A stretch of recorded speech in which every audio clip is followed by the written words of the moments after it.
Bonjour, bienvenue sur la chaîne de PB Modélisme. Aujourd'hui, on va parler des pignons, plus particulièrement des pignons des cerveaux, ou cerveau-commandes. Donc ce sont les éléments qui nous permettent d'actionner nos gouvernes, de la direction, un gouvernail, un carburateur, que sais-je encore. Et on va vraiment se focaliser uniquement sur ces pignons dans cette courte vidéo.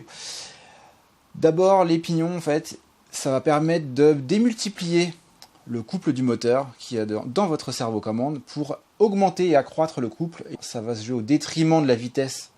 Et vous allez pouvoir aussi jouer un petit peu sur cet aspect pour au contraire privilégier le couple ou privilégier la vitesse d'un cerveau-commande. Vous pouvez avoir un même cerveau-commande. Je prends ici un Savox. Je vais avoir un 251 sous la main. Il y a le 252 et le 254. Eh bien, ce même cerveau est décliné en 3 démultiplications différentes. Vous avez la même base mécanique. Alors, il peut y avoir des différences au niveau des boîtiers, attention, dans certains cas.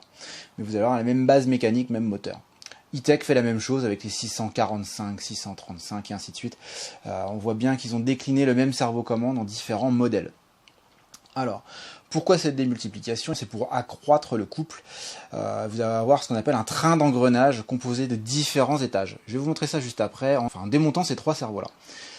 On a aussi, bien évidemment, les matériaux qui vont composer les pignons, qui vont permettre d'avoir des caractéristiques différentes. Évidemment, vous allez avoir des pignons en plastique, c'est moins cher. Vous avez aussi des pignons en carbonite, c'est un petit peu plus cher. Par contre, il n'y a pas de jeu. Il n'y a pas de jeu sur ce type de pignon. C'est vraiment un super compromis. Et des pignons en métal qui vont être beaucoup plus robustes, mais aussi beaucoup plus chers à produire.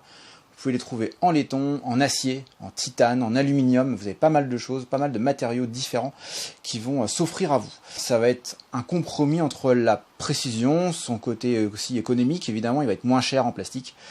Et vous allez avoir ce côté aussi robustesse par les pignons en métal qui vont aussi encaisser les chocs. On a aussi l'exemple ici de deux cerveaux aux pignons plastiques qui ont chacun un couple de 3 kg centimètres. Point centimètre, comme les newton-mètres de votre fameux moteur. Ici, vous avez 2 cerveaux qui ont les mêmes performances à première vue, mais on se doute bien qu'ici, on va avoir quelque chose de beaucoup plus robuste, la pignonnerie étant évidemment plus grande, avec des modules plus importants, et vous allez avoir plus de robustesse pour ce cerveau, aux performances à peu près identiques, mais 2 fois plus lourd. Voyons comment ouvrir maintenant ce cerveau. On procède donc maintenant au démontage des cerveaux. Ces 2 cerveaux ont le moteur ou la platine électronique HS. Pour celui-ci, c'est les pignons qui sont HS. Je les ai déjà démontés, évidemment. On retrouve la cascade de pignons, avec à chaque fois des couples d'engrenages roumenantes-roumenés, et bien souvent ce qui vient casser, ce sont les pignons qui sont ici, les plus longs, les plus proches de la sortie.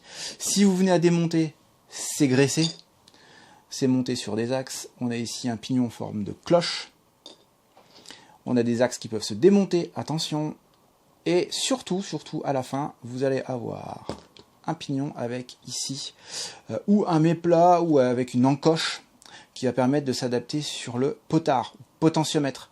C'est lui qui va dire au cerveau la position du palonnier. Donc il faut bien l'aligner et être sûr d'être correctement aligné. Deuxième petite chose, vous avez ici une encoche, du moins une pièce plastique qui va venir en butée, et qui va, là ici on est en butée contre le potentiomètre, et pour éviter d'exploser le potentiomètre, vous avez dans le boîtier des petites butées mécaniques, et donc en fait ce n'est pas le potentiomètre qui vient se mettre en butée et être arraché, c'est la pièce plastique ici qui va venir se mettre en butée. Ça, c'était pour du pignon plastique. Ici, on est sur du pignon métal. On a quelque chose qui est plus mécanique, on le voit, et qui est surtout ici monté sur un roulement à billes. On a un roulement à billes ici en sortie, on peut en avoir un deuxième en dessous. Ici, on n'a rien, c'est vraiment plastique contre plastique.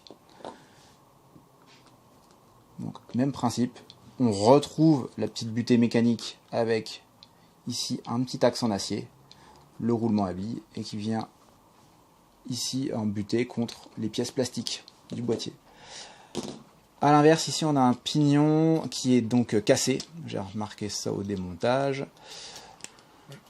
Hop.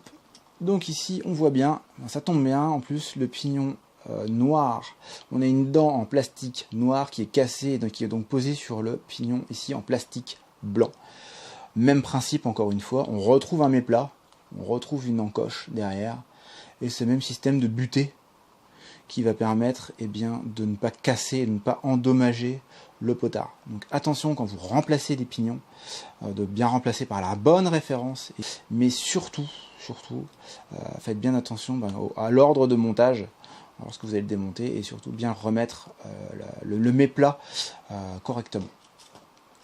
À la suite du remontage, vous pouvez regraisser si vous le souhaitez. Ici on voit de la graisse qui reste, voilà, c'est une graisse téflon ici. Ici, je sais pas trop ce qu'il y a, mais on peut regresser légèrement. Attention, ce qu'il n'y ait pas de graisse qui parte dans le potard.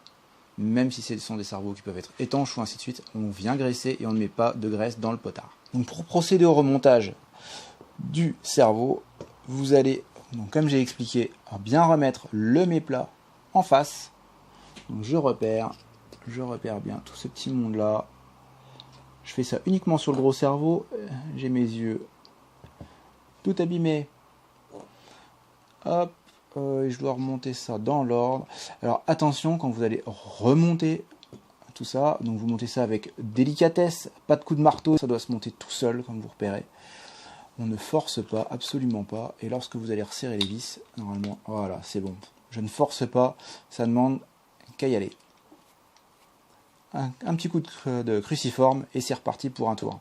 Si cette vidéo vous a plu, n'hésitez pas à mettre un petit pouce bleu, n'hésitez pas non plus à poser des questions en commentaire, abonnez-vous aussi, ça aide la chaîne bien évidemment, et ça permet de nous aider dans le référencement. Une bonne journée.